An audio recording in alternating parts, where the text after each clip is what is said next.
किस तरह से हमारे बिहार में अभी लड़कियों के ऊपर जो है लगातार अत्याचार हो रहा है। बिहार जब से बोला जाता है, बिहार एक प्राचीन समय से ही हमारा धरोहर रहा है, लेकिन आजकल जो है खास करके महिला हिंसा को लेकर के लड़की सुरक्षित नहीं है, ये सब चीज़ आए दिन जो है रेप, बलात्कार, मर्डर के घटनाएं बढ़ रहे हैं। इन सारी विषयों पे हम इनसे चर्चा करेंगे। तो ये बताइए मैम, आप क्या करते हैं? मैं पहले अपने बारे में बताना चाहूँगी कि मेरा होम टाउन मुजफ्फरपुर हुआ और मुजफ्फरपुर को मैं रिप्रेजेंट करती हूँ। कुछ पुरानी चीज़ें, कुछ नई चीज़ें जो लोगों के बीच में अभी तक वो अनजान थे उन सब चीज़ों से, अपने ही शहर में रह रहे बट उनको पता नहीं होता है कि हमारे शहर में बहुत कुछ है।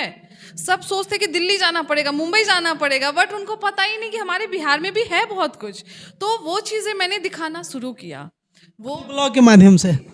तो मेरा एक पहले भी ब्लॉग, अब यहाँ पे ना, अभी जैसे आपने बोला ना महिलाओं को पीछे खींचा जाता है, यही चीज़ मेरे साथ भी हुआ। मैंने 2 साल पहले अपने चैनल को स्टार्ट किया, चैनल हैक भी हुआ, एकदम जीरो पे ला के छोड़ दिया गया। हैक कैसे हो गया? पिछले साल ही मेरे ही टीम में जो काम कर रहे थे उन्हीं के द्वारा मतलब मेरे चैनल को हैक किया गया।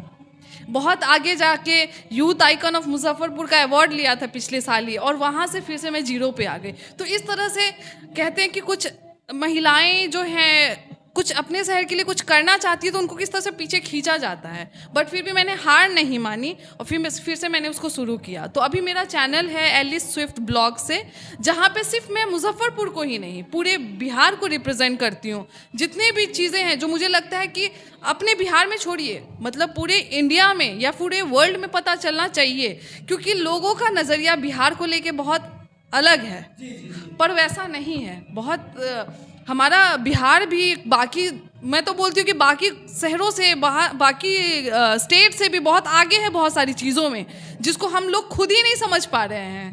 तो वही चीज़ मैं अपने ब्लॉग्स के ज़रिए लोगों को दिखाना चाहती हूँ और वही मैं कर रही हूँ और वही मेरी कोशिश रहेगी कि मैं आगे भी वही करूँ। वाकई आपका काम जो है ये काबिल तारीफ़ है, और ये काम कोई छोटा नहीं है, क्योंकि आप अपने शहर को, जिस शहर में आपने पैदा हुआ, जिस शहर के मिट्टी से जुड़ा, जिस शहर का हर चीज़, उस चीज़ को आप जो है दुनिया लेवल पे प्रेजेंट कर रहे हैं, ब्लॉग बना रहे हैं। जाहिर सी बात है हर जगह लोग देखते हैं ये सब चीज़, तो अपने शहर को आप प्रेजेंट कर रहे हैं।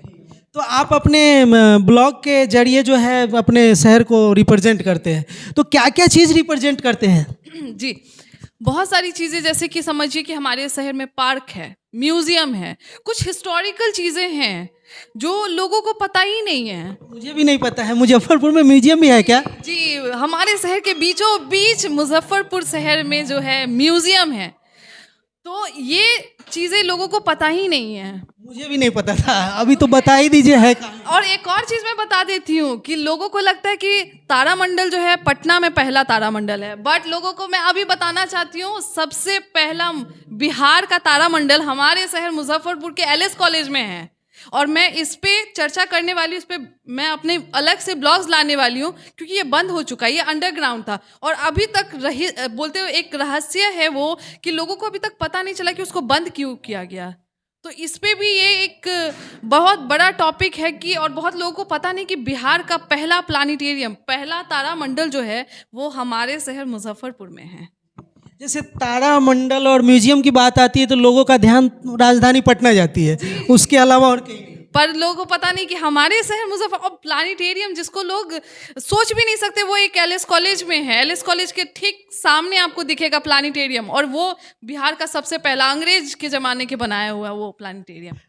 जैसा कि आपने बताया कि यूथ आइकन है, तो और बिहार के छोटी छोटी चीज़ें आप रिप्रेजेंट करते हैं इंडिया लेवल पे, तो मैं आपसे एक सवाल करना चाहूँगा कि अभी जो हमारे बिहार का जो वर्तमान में जो स्थिति है, जो खास करके यहाँ के महिलाओं के साथ होता है, जैसे बलात्कार का मामला है, रेप का, अभी 2 दिन पहले की घटना है, आपने बांका में सुना कि सिर्फ 2 साल के बच्चे के साथ एक 40 साल के आदमी एक क्रूरता करता है और अभद्र व्यवहार करके उसके साथ मतलब इतना घिनौना हरकत करता है कि उस बच्ची का जो अभी मैं देख रहा था इंटरव्यू, जो बीना मानवी जी है, उन सभी लोग जो है एकदम भड़के हुए थे इस सब चीज़ को लेकर के। तो इस चीज़ को कैसे देख रहे हैं, ये कितना सही है? ब्लॉग के माध्यम से इन सब चीज़ों को भी उठाते हैं, अगर उठाएंगे तो शायद लोग। मैंने एक बार इस टॉपिक पे बहुत पहले बात भी की थी, ये तब यूपी में किसी बच्ची के साथ हुआ था, और ये तो 2 साल की है, वो तो शायद 6 महीने की थी। उस टॉपिक पे मैंने बात भी की थी और बात करते करते मेरे आंखों से आंसू आ गया था, क्योंकि मेरे घर में खुद भी छोटी छोटी बच्चियां हैं। तो मैं उनको, अपने घर के बच्चों को जब लेके, तो एक अलग डर महसूस होता है। और मैं भी एक लड़की हूँ, मैं इस चीज़ को फेस करते आ रही हूँ कि कितना डिफ़िकल्ट है यहाँ पे, और लोगों के लिए पता नहीं वो क्यों, इनका एक हैवानियत क्यों है एक महिलाओं को लेके। एक छोटी सी बच्ची, 2 साल की बच्ची, अब सोचिए, इतनी कोमल नाजुक दिखती है, मतलब उनको तो देख के मन करे कि उनको कितने प्यार से उठाएं, और तब उनके साथ ऐसा व्यवहार किया जाता है। मतलब समझ में नहीं आता कि ये सोच कहाँ से लोगों में आ रही है, और इसको कितना वक्त लगेगा, ये मैं खुद से भी क्वेश्चन करती हूँ कि कितना समय लगेगा लोगों को ये समझने में कि कैसे आपको एक महिलाओं के साथ व्यवहार करना चाहिए। आप खुद जिससे आए हैं इस दुनिया में, जो लेके आई हैं, वो भी एक महिला ही है। अगर वो ना होती तो आप ही ना होते, और तभी भी लोग इस चीज़ को समझ नहीं पा रहे हैं। और मुझे लगता है इसके बारे में जागरूक करना बहुत ज़रूरी है, और इनके लिए एक, बोलते हैं ना, एक पनिशमेंट कोई चीज़ ही नहीं है। इनको तो सीधा सीधा बोला जाए कि सजाए मौत मिलनी चाहिए, उससे भी बदतर अगर कुछ हो तो वो मिलनी चाहिए। मैं खुद महिलाओं हूँ, मैं एक जाती हूँ, जब पब्लिकली जब मैं ब्लॉग बनाती रहती हूँ, काफ़ी सारे ऐसे कमेंट्स मुझको भी सुनने को मिलते हैं, शायद एक कमज़ोर दिल की लड़की हो तो वहाँ पे डर के रह जाए। मैं भले ही नहीं डरती हूँ, बट हाँ, कभी कभी ऐसा होता है, कुछ जगह ऐसा होता है कि सोचने से मुझे 10 बार पहले सोचना पड़ता है कि मैं वहाँ सेफ हूँ या नहीं। तो वो दिन पता नहीं कब आएगा कि जब हम ये सोचेंगे कि हम कहीं पे जा रहे तो हमें सोचना ना पड़े कि मैं एक लड़की हूँ और मैं अकेले वहाँ पे जाऊँगी तो मैं सेफ हूँ या नहीं।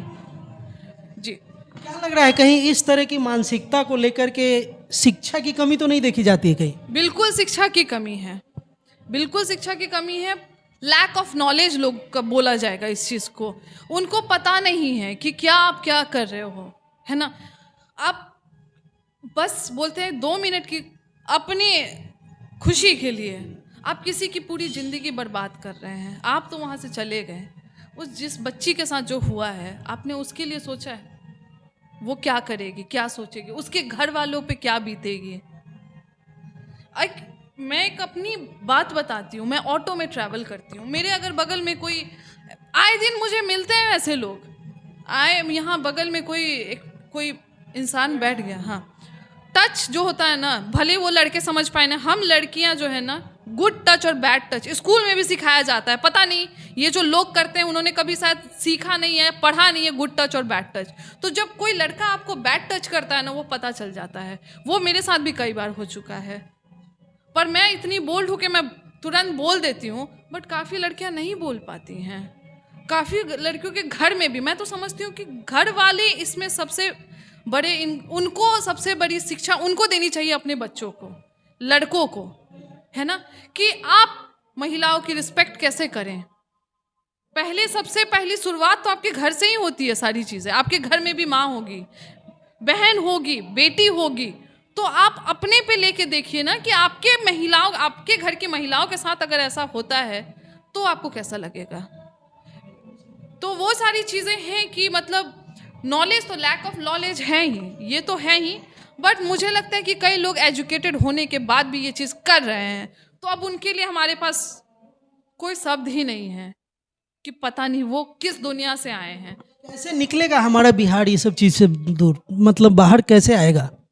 अब देखिए, जितना मुझे तो लगता है जितना ये सारी चीज़ें ना आ रही हैं, उतना ही लोगों को उस पर कंट्रोल करना चाहिए। उसका अपोजिट हो रहा है। जितना लोग सुनते हैं कि हाँ ये हुआ, आज रेप किसी का हुआ, क्या बोलते हैं, गैंग रेप हुआ, अब आज एक सुनते हैं, कल सुनते हैं कि 2 हो रहा है, 3 हो रहा है, तो लोगों को उससे डरना चाहिए। तब यहाँ पे उल्टा हो रहा है, लोगों को बढ़ावा मिल रहा है। तो मुझे लगता है इस पर कुछ स्ट्रिक्ट एक्शंस गवर्नमेंट को लेना चाहिए, कुछ ऐसा स्ट्रिक्ट एक्शन कि लोगों को अंदर में अगर दिमाग में आए ना रेप का, तो वो पहले ही डर जाए। तो कुछ ऐसा स्ट्रिक्ट एक्शन होना बहुत ज़रूरी है, और जब तक ये स्टेप नहीं उठाया जाएगा तब तक इस पर कोई कंट्रोल नहीं हो। मैं रिक्वेस्ट करना चाहूँगी जितने भी यंग मेरे जनरेशन के बच्चे हैं, लड़के हो या लड़कियाँ हो, लड़कियों को मैं बोलना चाहूँगी कि बोल्ड बनिए। अगर आप पे कभी भी ऐसा होता है, चुप नहीं रहिए, डरिए बिल्कुल भी मत। जिनसे आप कंफर्टेबल हैं उनसे आप हेल्प लीजिए, अपने प्रॉब्लम्स बताइए। ऑटो में चलते हैं, क्लासरूम में बैठते हैं, कोई आपको छेड़ रहा है, कोई आपको टच कर रहा है, आप उस पर एक्शन लीजिए, डरिए मत। क्योंकि अगर आप डर रहे हैं मतलब आप बढ़ावा दे रहे हैं उसको। तो ये मेरी जितनी भी फीमेल हैं, जितनी भी बच्चियां हैं, उनको मेरी तरफ से यही रहेगा कि बढ़ावा नहीं दीजिए, डरिए मत। आप गलत नहीं है, वो दूसरा इंसान गलत है, आप सही हैं, तो आप नहीं डरिए। डरना तो उसको चाहिए। और जितने भी लड़के जो ये कर रहे हैं ना, भाई आप कर रहे हो तो कल आपके घर में भी ये चीज हो सकता है, डरिए इस चीज से। तो मतलब मैं क्या बोलूँ इस चीज़ के लिए, मैं मेरे पास मतलब हाँ, जब मैं सोचती हूँ तो गुस्सा भी आने लगता है। तो मैं रिक्वेस्ट करूँगी, आप प्यार से समझ जाओ या गुस्से से या कुछ भी, बट मैं रिक्वेस्ट कर रही हूँ प्लीज़। आप बोलते हैं इक्वालिटी की बात, तो इक्वालिटी यहीं से होती है कि आप एक फीमेल को भी एक अपने दोस्त की नज़र से देखें, भाई बहन की नज़र से देखें, और ये सारी चीज़ें से आगे बढ़िए, कुछ अच्छा कीजिए अपने देश के लिए, अपने शहर के लिए कुछ अच्छा